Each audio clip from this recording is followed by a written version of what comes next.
بسم اللہ الرحمن الرحیم۔ السلام علیکم دوستو۔ راوی کا بیان ہے کہ مجھے قاضیوں کے قاضی ابو صائب کے نام سے معروف کے متعلق خبر پہنچی اور خود اسے نہیں سنا۔ میں ہمزان سے چلا اور عراق کا ارادہ تھا۔ میں مفلس اور کلاش تھا۔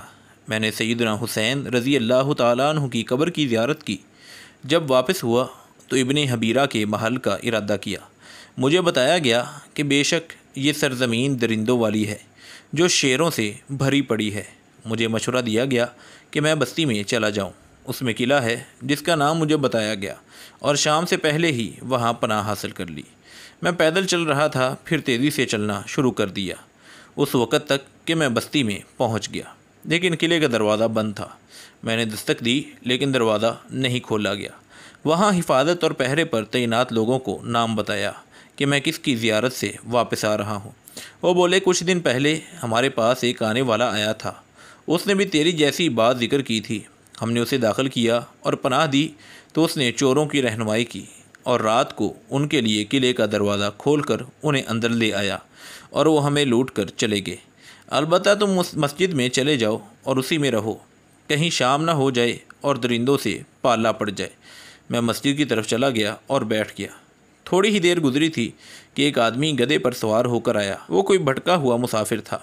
وہ مسجد میں داخل ہوا، دروازے کے کنڈے سے اپنا گدھا باندھا اور میرے پاس آ گیا۔ اس کے پاس ایک تھیلی میں پانی والی بوتل تھی۔ اس نے دیا نکال کر اسے درست کیا، پھر چکماک کا پتھر نکالا، اس سے آگ سلگائی اور دیا جلا دیا۔ پھر اپنی روٹی نکال لی اور میں نے بھی اپنی روٹی نکالی اور کھانے پر اکٹھے ہو گئے۔ ہمیں کچھ پتہ نہ چلا کہ شیر مسجد میں داخل ہو چکا ہے۔ جب گدھے نے اسے دیکھا تو اس کمرے کی طرف آ گیا جس میں ہم بیٹھے تھے۔ شیر بھی اس کے پیچھے پیچھے آ گیا۔ گدھا باہر نکل گیا اور کمرے کے دروازے کو گلے میں بندھی ہوئی رسی سے کھینچا تو وہ بند ہو گیا۔ ہم شیر کے ساتھ بند کواڑ میں رہ گئے۔ یہ بدترین قید تھی۔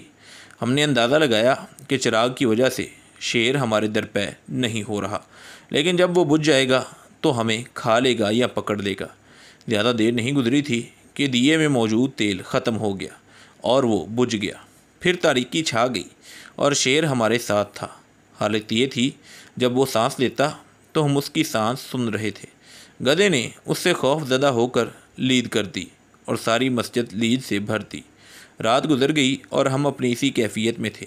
قریب تھا کہ خوف سے مر جاتے۔ پھر قلعے کے اندر سے اذان کی آواز سنائی دی اور صبح کی روشنی پھوٹی جسے ہم نے دروازے کی درزوں سے دیکھا۔ قلعے سے مؤذن آیا اور مسجد میں داخل ہوا۔ جب اس نے گدھے کو دیکھا تو لعن طعن اور سب و شتم کی۔ کنڈے سے گدھے کی رسی کھولی تو گھبراہٹ کے مارے تیزی سے صحرا میں بھاگ کھڑا ہوا۔ اسے معلوم تھا کہ کس مصیبت سے رہائی دیا گیا ہے۔